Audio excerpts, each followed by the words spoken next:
Alright, what's going on everybody? Today we're going to be talking about what I believe to be the best all-around general setup for ranged builds in the newest update of Terraria.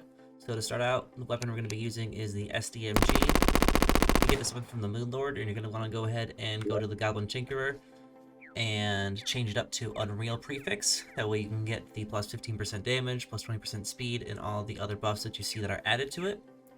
As for our armor, we're going to be wanting to use the Vortex set, which will give us, of course, additional range damage and critical strike chance, as well as some of the bonuses like movement speed and the chance to save ammo. And the good thing about this is that you can also go into stealth mode, which will increase your range ability, which is, of course, is something that we want in the setup.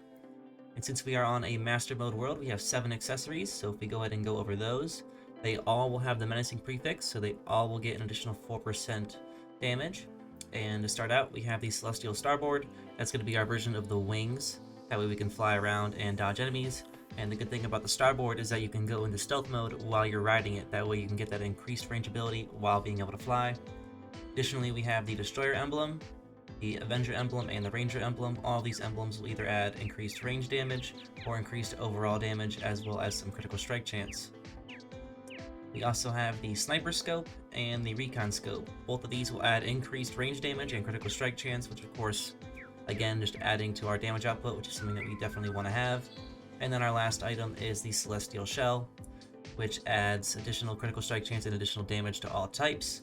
So all these together with the armor and the Unreal SDMG is going to be a really high damage output for an all-around setup. To increase this setup even further, if you wanted to, which we will not be showcasing in this video, you can use the Cute Fishron mount, which I have right here.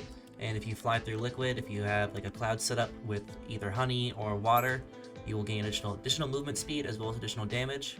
But if you're just traversing the world and fighting bosses randomly, that's not really something that you're going to have, but it's definitely something to consider. And if you're an expert or master mode worlds, you can also use the Feral Bite buff, which is when you get bit by a bat, and what happens is it gives you a plus 20% increased damage. Both of those we will not be showcasing in this video because I just think that in general scenarios, people aren't really going to be using them, but definitely something to consider if you want to maximize it even further.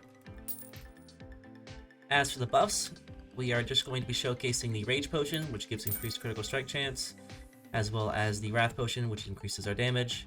And then we're going to eat some barbecue ribs, which will give us the Exquisitely Stuffed buff, which is the best buff that you can get from food, which will give us a plus 10% increased damage, as well as plus 4% increased critical strike chance.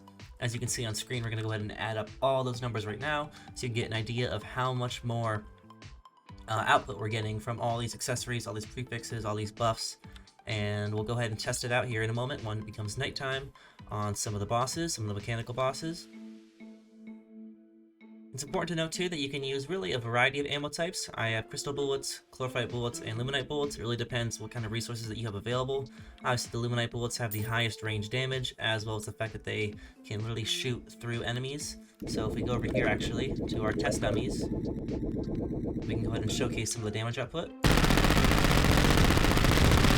And that's without activating our buffs. So if we activate our buffs and stealth mode, you'll see that it increases even further, but we're going to go ahead and wait until nighttime to showcase that. Alright, so now that it's nighttime, we're going to go ahead and showcase a few of the bosses being killed with this setup.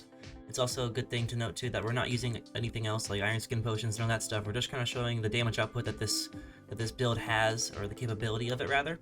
So we'll go ahead and use our ammo box to save some more ammo, pop all of our buffs, make sure we go into stealth mode, and we'll start with the mechanical worm.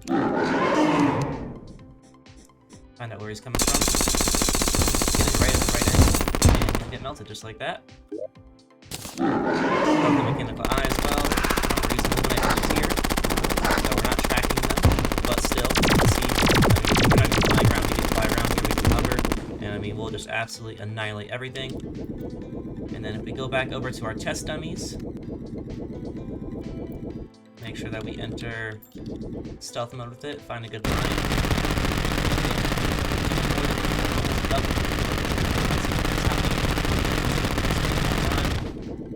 I think this is likely the best all-around general setup that you can get in Terraria if you're just, flying around the world, doing your thing, building, fighting bosses here and there, just for fun. I really think that this is like the best that you can get. If you have anything that you'd want to add to this build or change about the build, feel free to leave it down in the comment section below. I'd love to read it and see what you guys are thinking. But other than that, hope you enjoyed and I hope this was helpful in some way, and good luck grinding for the items.